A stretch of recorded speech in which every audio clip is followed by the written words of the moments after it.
Quand j'ai frappé à ta porte matin, presque gêné de te dire ma faim, tu m'as ouvert et m'as dit prends ce pain, et ne crains pas, j'en aurai pour demain. Viens maintenant à la table de Dieu. Viens maintenant à la table de Dieu. Quand j'ai frappé à ta porte le soir, brisé d'ennui, apeuré dans le noir, tu m'as ouvert et m'as dit viens t'asseoir. Auprès de toi j'ai retrouvé l'espoir. Viens maintenant à la table de Dieu. Viens maintenant à la table de Dieu. Puisqu'aujourd'hui tu viens frapper chez moi, rempli d'amour et dépouillé de toi, je viens t'ouvrir, mais c'est Dieu qui reçoit à cette table où les pauvres sont rois. Viens maintenant à la table de Dieu. Viens maintenant à la table de Dieu. Nous sommes réunis au nom du Père, du Fils et du Saint-Esprit. Amen. Le Seigneur soit avec vous. Bonjour, aujourd'hui, fête au Canada, la bienheureuse Marie-Rose du Rocher.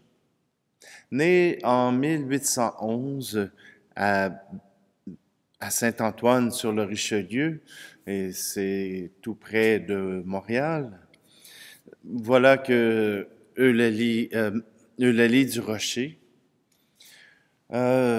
est une femme bien ordinaire et elle commencera son apostolat avec son frère Théophile au presbytère de Belleuil. Qu'est-ce qu'elle fera? Elle s'occupera des tâches ménagères. Mais bien plus que cela, elle s'occupera aussi de rassembler les enfants autour de la paroisse pour, oui, leur apprendre à jouer, mais elle s'aperçoit rapidement qu'il manque, comment dire, d'éducation. Au Québec, en 1811, le système d'éducation n'est pas celui d'aujourd'hui où maintenant l'éducation est obligatoire pour tous ceux qui ont en bas de 16 ans.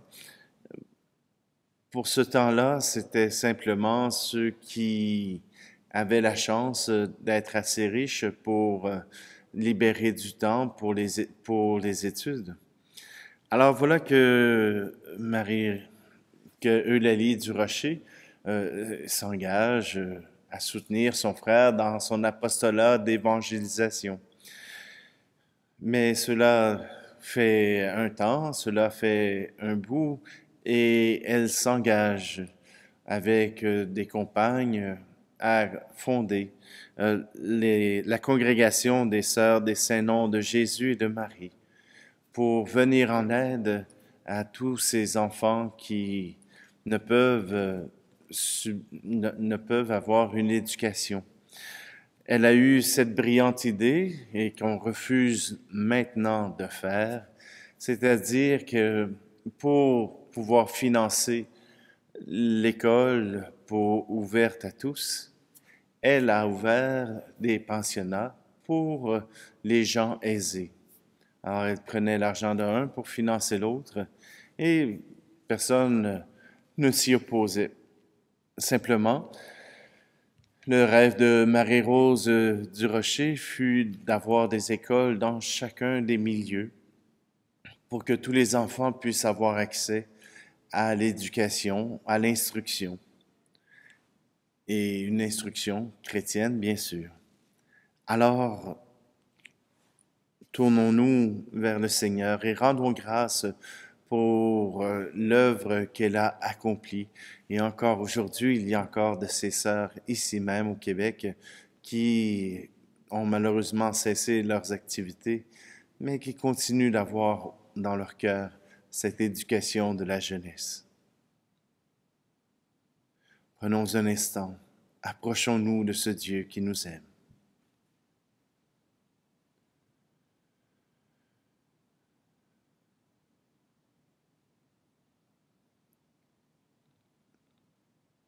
Seigneur, prends pitié de nous. Ô Christ, prends pitié de nous.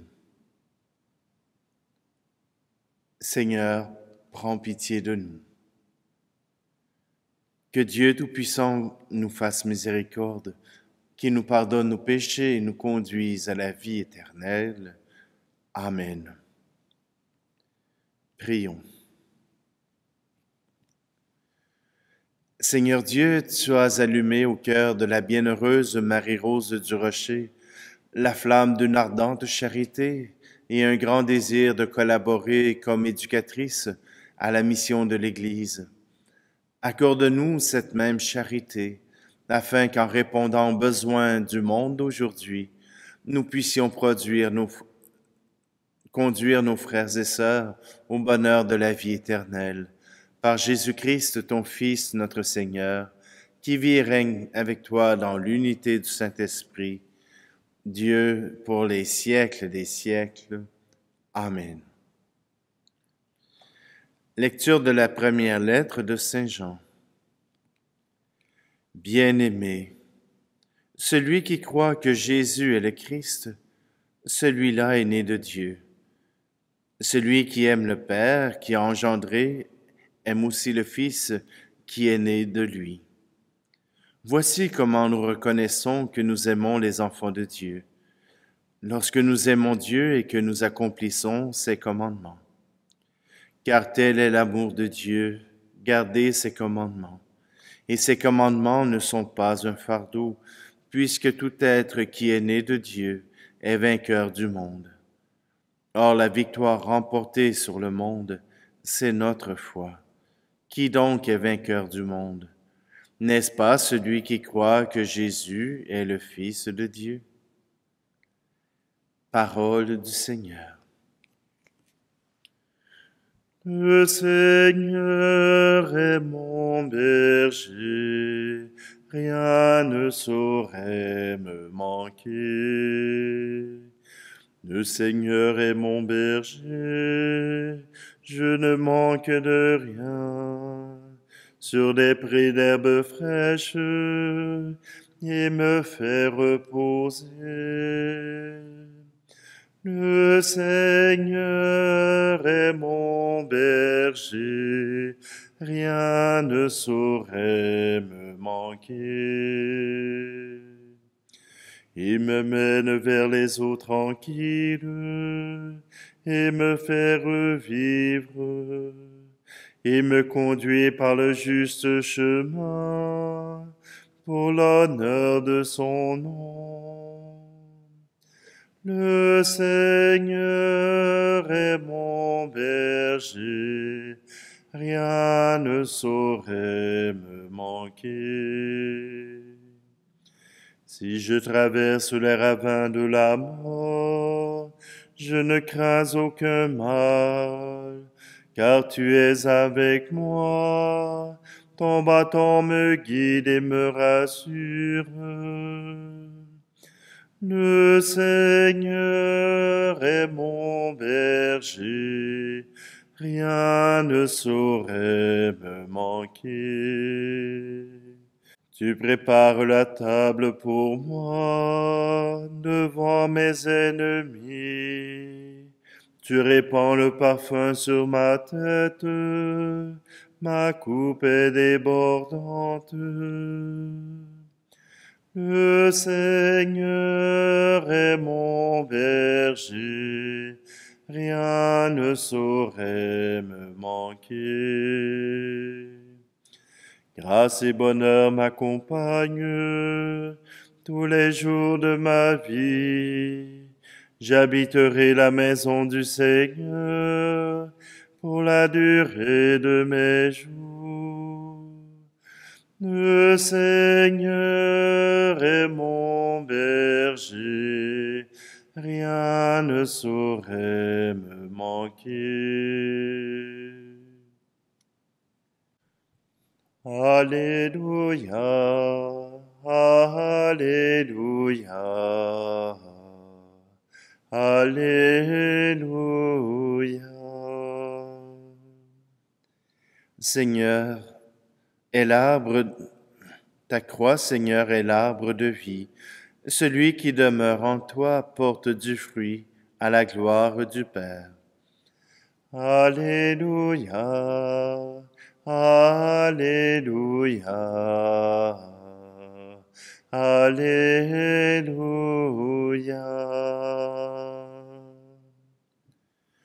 Le Seigneur soit avec vous.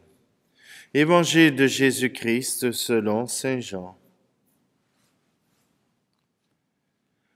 En ce temps-là, Jésus disait à ses disciples, « Moi, je suis la vraie vigne, et mon Père est le vigneron. Tout sarment qui est en moi, mais qui ne porte pas de fruit, mon Père l'enlève. Tout sarment qui porte du fruit, il le purifie en le taillant pour qu'il en porte davantage. Mais vous déjà vous voici purifiés grâce à la parole que je vous ai dite. Demeurez en moi comme moi en vous. De même que le sarment ne peut pas porter de fruits par lui-même s'il ne demeure pas sur la vigne, de même vous non plus, si vous ne demeurez pas en moi. Moi, je suis la vigne, et vous les sarments. Celui qui demeure en moi et en qui je demeure, celui-là porte beaucoup de fruits, car en dehors de moi, vous ne pouvez rien faire. Si quelqu'un ne demeure pas en moi, il est comme le sarment, jeté dehors, et il se dessèche. Les sarments secs, on les ramasse, on les jette au feu, et ils brûlent. Si vous demeurez en moi, et que mes paroles demeurent en vous, demandez tout ce que vous voulez, et cela se réalisera pour vous. Ce qui fait la gloire de mon Père, c'est que vous portiez beaucoup de fruits, et que vous soyez, pour moi, des disciples. Acclamons la parole de Dieu.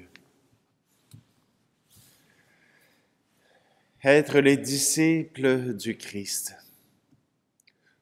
Toujours une question d'actualité. Qu'est-ce qu'être disciple du Christ? Croire en lui.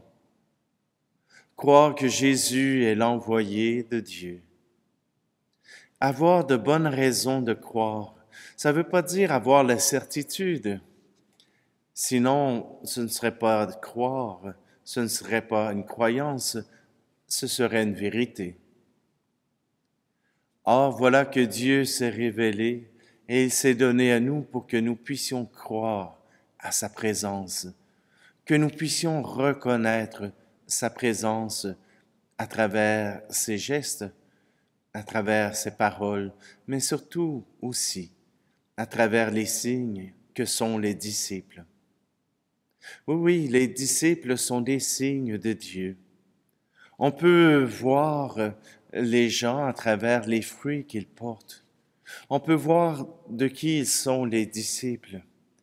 Et être disciple du Christ, c'est désirer porter la charité, porter l'amour pour nos frères et nos sœurs, que ce soit dans l'éducation, dans la santé, que ce soit dans le soutien des pauvres, et que ce soit même dans le service du leadership, dans le service de politique. Oui, croyez-le pas, même les politiciens essaient d'être au service de leur population. Simplement que cette parole de Dieu qui nous est donnée aujourd'hui nous montre que être disciple, ça se voit, ça se remarque. Souvent, on a tendance à être des disciples qui peuvent être tièdes. Ah, quand ça nous tente, on l'est, quand ça ne nous tente pas, on ne l'est pas. Mais être disciple du Christ, c'est un état à temps plein. Autant par le temps de prière qu'on prend pour s'approcher du Seigneur, pour écouter sa parole, pour se ressourcer, mais aussi dans nos actions. Et probablement que même ceux qui pensent qu'ils ne sont pas en action, ceux qui ne font peut-être rien de valable, cela ne veut pas dire que vous n'êtes pas des disciples du Christ. Vous savez, nous sommes des disciples du Christ. Nous ne faisons pas des disciples. Nous ne faisons pas, ce que nous faisons ne nous rend pas disciples, mais ce que nous sommes est disciples du Christ. Et aujourd'hui, eh bien, on a cet exemple de sœur Marie-Rose du Rocher qui a été disciple dans son milieu, selon les besoins de son milieu.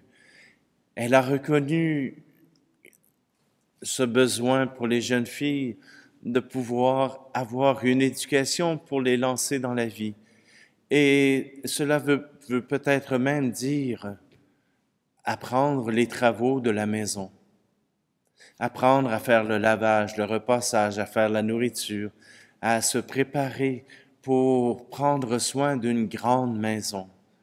Parce que, oui, les familles sont nombreuses puisque ce sont des familles paysannes et qu'elles ont besoin de beaucoup de monde pour faire fonctionner une terre, pour faire fonctionner un endroit tout proche de la nature. Alors oui, apprendre à être une femme de maison, c'est un métier noble et il est enseigné. Est-ce que les femmes ont été retenues à la maison? Eh bien non. Et cela n'était pas la volonté de sœur Marie-Rose du Rocher. Au contraire, par la formation de sa congrégation, elle permettait aussi à des jeunes femmes qui n'avaient pas cet appel d'être mère au foyer, de pouvoir faire autre chose, entre autres l'enseignement. Oui, nos communautés chrétiennes, nos congrégations religieuses ont été des moments et des lieux d'émancipation pour des hommes et des femmes qui cherchaient à rendre service à leur société. Maintenant, aujourd'hui, à nous de montrer que nous sommes les disciples, à nous de montrer les fruits d'être des disciples, à nous de rester connectés à notre Dieu par la prière, par la méditation. Et qui sait, peut-être que notre être transformera notre entourage par sa paix, par sa charité, par son amour.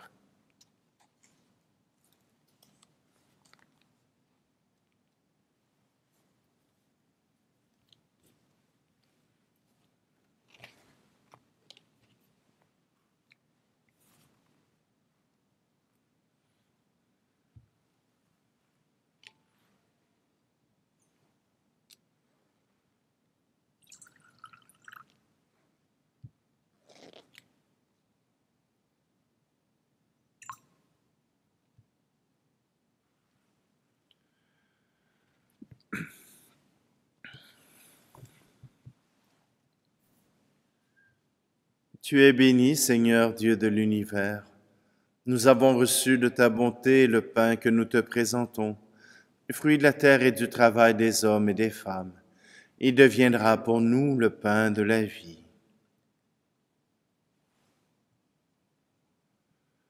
Tu es béni, Seigneur Dieu de l'univers. Nous avons reçu de ta bonté le vin que nous te présentons, fruit de la vigne et du travail des hommes et des femmes.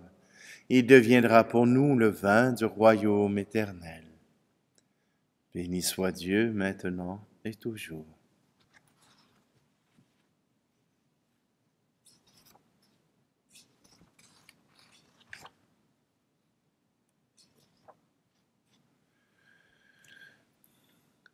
Prions ensemble au moment d'offrir le sacrifice de toute l'Église. Nous proclamons tes merveilles, accomplies en la bienheureuse Vierge Marie-Rose du Rocher, Seigneur Dieu de majesté. Et nous te supplions humblement, toi qui appréciais les mérites de sa vie, accepte l'hommage de notre service. Par le Christ notre Seigneur. Amen. Je vais prendre la prière eucharistique pour circonstances particulières. Jésus est passé en faisant le bien. Le Seigneur soit avec vous. Élevons notre cœur. Rendons grâce au Seigneur notre Dieu.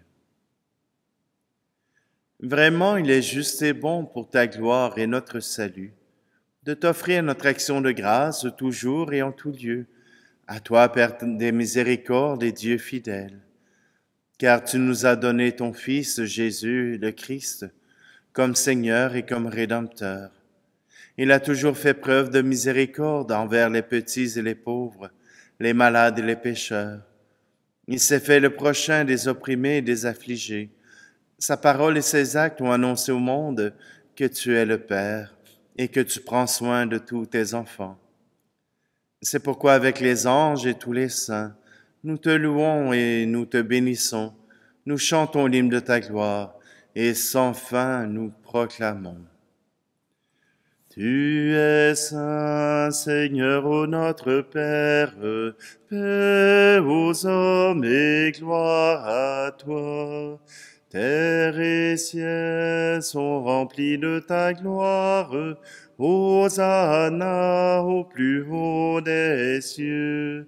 Hosanna au plus haut des cieux. Béni soit celui qui vient au nom du Seigneur. Hosanna au plus haut des cieux. Hosanna au plus haut des cieux. Vraiment, tu es saint et digne de louange, Dieu qui aime tes enfants, toi qui es toujours avec eux sur les chemins de cette vie. Vraiment, ton Fils Jésus est béni, lui qui se tient au milieu de nous, quand son amour nous réunit. Comme autrefois pour ses disciples, il nous ouvre les Écritures et il rompt le pain. C'est pourquoi, Père très aimant, nous t'en prions.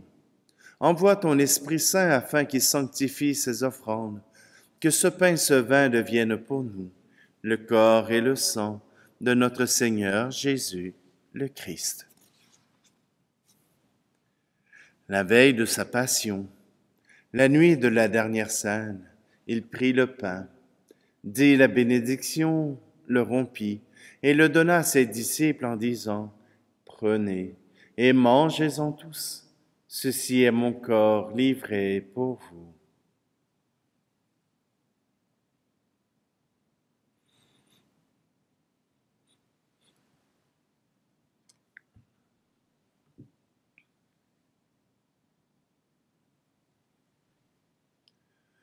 De même, après le repas, il prit la coupe.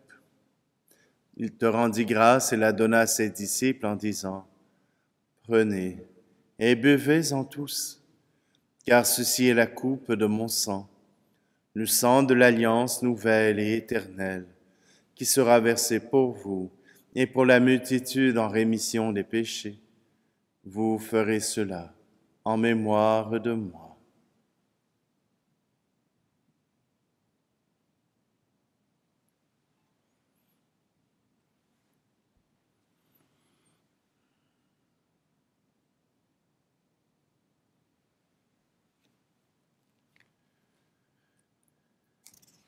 Proclamons le mystère de la foi.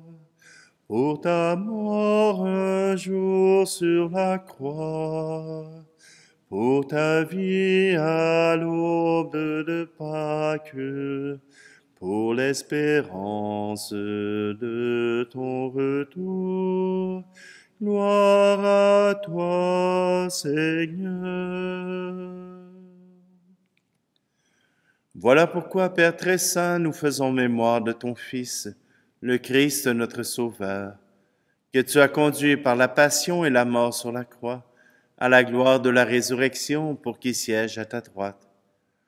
Nous annonçons jusqu'à ce qu'il vienne l'œuvre de ton amour, et nous t'offrons le pain de la vie et la coupe de bénédiction.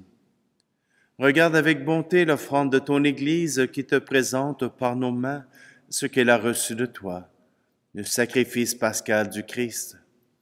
Que la force de ton esprit d'amour fasse de nous, dès maintenant et pour l'éternité, les membres de ton Fils, nous qui communions à son corps et à son sang. Seigneur, fais grandir ton Église dans la foi et la charité, en union avec notre pape François et notre archevêque Luxire, avec l'ensemble des évêques, les prêtres, les diacres et tout le peuple que tu as racheté. Ouvre nos yeux aux détresses de nos frères et sœurs. Inspire-nous la parole et le geste qui conviennent pour réconforter ceux qui peinent sous le poids du fardeau. Donne-nous de les servir avec un cœur sincère, selon l'exemple et le commandement du Christ lui-même. Fais de ton Église un vivant témoignage de vérité et de liberté, de justice et de paix, afin que l'humanité tout entière se lève pour une espérance nouvelle.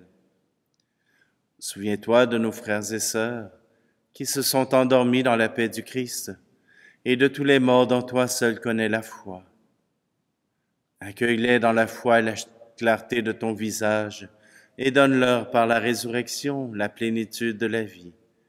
Et lorsque prendra fin notre pèlerinage sur la terre, reçois-nous dans la demeure où nous vivrons près de toi pour toujours. Alors avec la Vierge Marie, la bienheureuse Mère de Dieu, avec les apôtres et les martyrs et tous les saints, nous pourrons te louer et te magnifier par ton Fils Jésus, le Christ. Par lui, avec lui et en lui, à toi, Dieu le Père Tout-Puissant, dans l'unité du Saint-Esprit, tout honneur et toute gloire pour les siècles des siècles. Amen.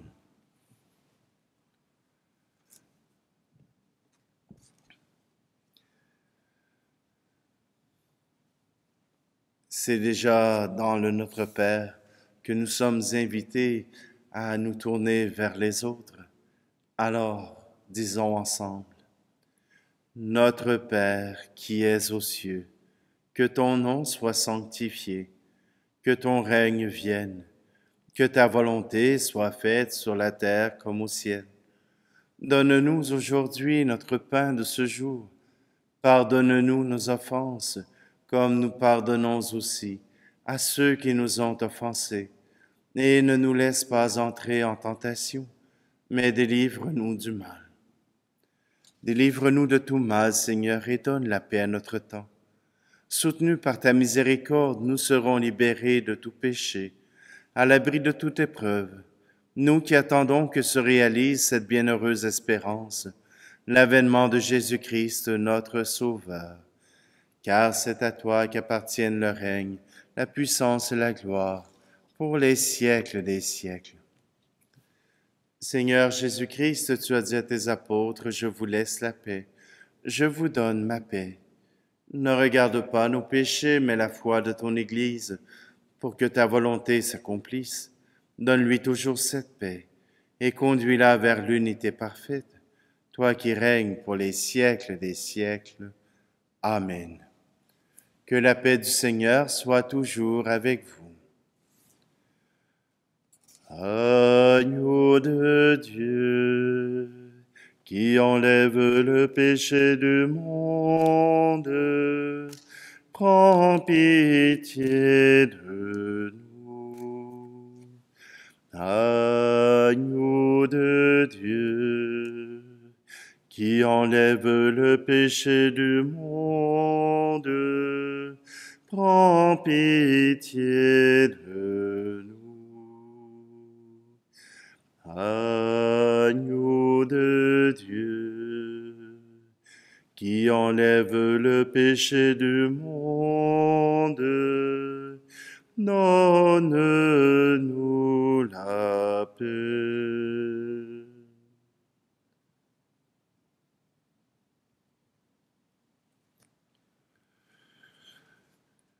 Voici l'agneau de Dieu, voici celui qui enlève le péché du monde. Heureux, heureuses les invités au repas des noces de l'agneau. Seigneur, je ne suis pas digne de te recevoir, mais dis seulement une parole et je serai guéri.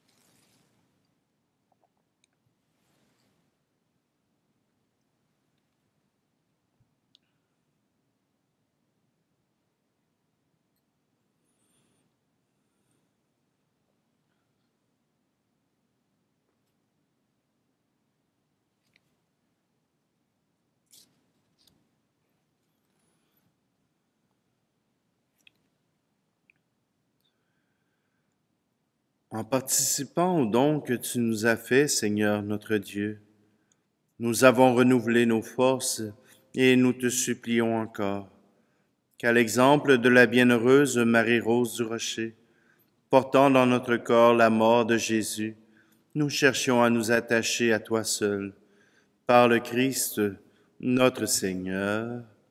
Amen. Alors oui, avec la bienheureuse Marie-Rose du Rocher, nous sommes interpellés à annoncer le règne de Dieu à la manière qui répond le mieux à notre société d'aujourd'hui. Et si c'est par les médias sociaux ou par l'Internet, eh bien, ainsi soit-il. Toujours est-il que nous sommes interpellés à annoncer le nom de Jésus-Christ de toutes les manières. Le Seigneur soit avec vous, et que Dieu Tout-Puissant vous bénisse, lui qui est Père, Fils et Esprit Saint. Amen. Allez dans la paix et la joie du Christ.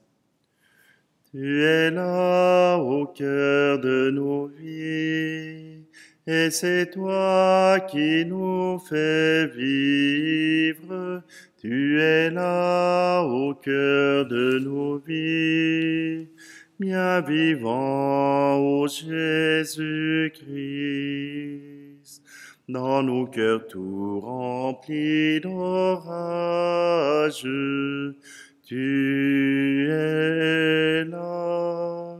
Dans tous les ciels de nos voyages, tu es là. Tu es là au cœur de nos vies, et c'est toi qui nous fais vivre. Tu es là au cœur de nos vies, bien vivant, ô Jésus-Christ.